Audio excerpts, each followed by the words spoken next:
Mentality ఉన్నటువంటి వాళ్ళ వ్యాఖ్యలు ఇంపార్టెన్స్ తీసుకునే అవసరం లేదు. అతడు ఈ దయానిధి మారనకుడు, ఈ ప్రకాష్ రాజ్ ఒకడు, రామ్ గోపాల్ వర్మ ఇలాంటి రోగులు వీళ్ళు. ఈ యొక్క రోగులకు ఏం అర్థమవుతుంది? సనాతన ధర్మం గురించి వీళ్ళకేం తెలుసు? వాళ్ళ బతుకులే వాళ్ళకి చక్కగా లేవు. వాళ్ళ జీవితంలో ఒక నిబద్ధత, ఒక నియమం అనేది ఉంటే వాళ్ళు సనాతన ధర్మం గురించి మాట్లాడతారు. సనాతన ధర్మం గురించి మాట్లాడే నైతిక హక్కు వీళ్ళకి లేదు. వీళ్ళేం మాట్లాడతారు? ఇప్పుడు పవన్ కళ్యాణ్ గారు దీక్ష చేస్తే వీళ్ళకి పోయింది ఏంది? ఆయనకు దేవుడి మీద ఉన్నటువంటి నమ్మకము, దేవుని గుడిలో అపచారం జరిగిందని చెప్పేసి అవి ఏ భక్తుడైనా కానీ ఆ స్థానంలో ముఖ్యమంత్రి ఉన్నా, ఆ ఉప ముఖ్యమంత్రి ఉన్నా వాళ్ళ వ్యక్తిగతం అది. పవన్ కళ్యాణ్ గారు వ్యక్తిగతంగా నేను నమ్మేటటువంటి నా యొక్క ధర్మం సంబంధించినటువంటి ఈ యొక్క ముఖ్యమైనటువంటి దేవాలయాల్లో ఇలా జరిగిందని చెప్పేసి ప్రక్షాళన ఆయన వంతు ఆయన చేసుకుంటున్నాడు. నీకేమైంది? ఆయన దీక్ష చేస్తే ఎవరికైనా ఏమైనా అడిగాడా? ఆయన దీక్ష చేస్తే అందరూ కూడా పాటించమని చెప్పాడా? ఏమైనా వాళ్ళ కార్యకర్తలు కూడా మీరు పాటించండి అని చెప్పి ఒక ఇన్స్ట్రక్షన్ ఇవ్వలేదు. దీనికి ఎవరికేం బాధ? వాస్తవాలు వెళ్ళేస్తే వీళ్ళకేమొచ్చింది బాధ? సంబంధం లేని విషయాలు మాట్లాడతారు. మనం డిబేట్లో కూర్చున్నాము, ప్రజలు చూస్తున్నారు, ఏం మాట్లాడుతున్నాము. ఒక అధికార ప్రతినిధి అంటే నువ్వు పార్టీకి రిప్రజెంట్ చేస్తున్నావు అంటే నీ పార్టీకి ఉన్నటువంటి పరువు ఇదేనా? నీ పార్టీకి ఉన్నటువంటి మర్యాద ఇదేనా? అధికార ప్రతినిధి వాయిస్ అంటే వేద వాయిస్ ఆఫ్ ద పార్టీ. మా పార్టీ తరఫున నేను వాయిస్ ఇస్తున్నప్పుడు నేను ఏం మాట్లాడుతూ ప్రజలు చూస్తుంటారండి.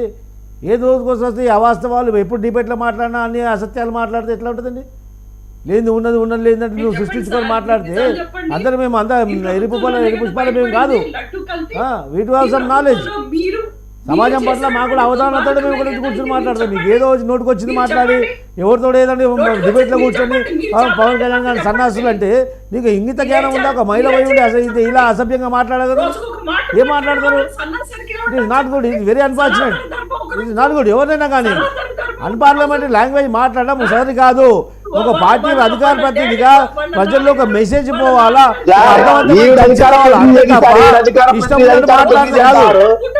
ఇంత నోరు తెచ్చుకున్న జగన్మోహన్ రెడ్డి కనీసం దాఖలే చెప్పాలంటే ఈవిడ అధికార ప్రతినిధి అంటే ఈవిడ అధికార ప్రతినిధి ఎక్కడ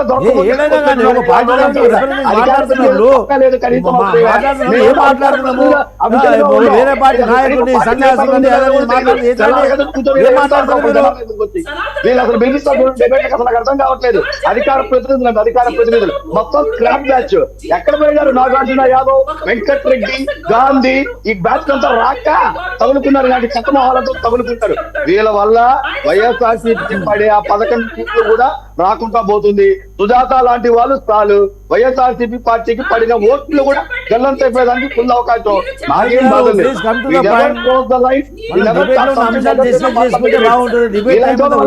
ఇలాంటి అర్థం లేనటువంటి చర్చలు చేసుకుంటూ కూర్చుంటే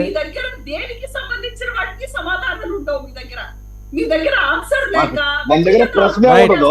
మన దగ్గర ప్రశ్న ఉండదు. సరైన ప్రశ్న కాదు. సరైన